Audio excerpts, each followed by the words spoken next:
May nagtatanong sa akin sa YouTube channel ko kung hindi daw ba nakakatakot dito sa Greece. Kung bago ka nga lang pala sa aking video at hindi mo pa ako kilala, ako po si Marie Chris, isa akong OFW dito sa Greece. Hindi na rin ako nag-follow up question sa kanya kung ano yung ibig niyan sabihin, kung yung nasa paligid ba or yung mga amo dito ang nakakatakot. Sasabihin ko lang yung mga na-experience ko dito sa Greece and then ikaw na lang din na mag-isip kung nakakatakot pa talaga dito or hindi. Unang-una, dito nawala yung cellphone ko na bagong bili na iPhone 15 Pro.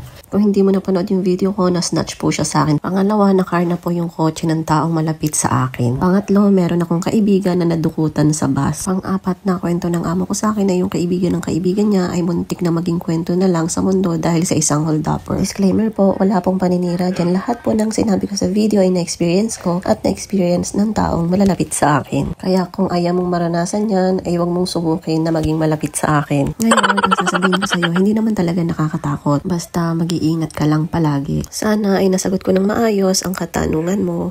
Maraming salamat sa panunood. Paalam. God bless everyone.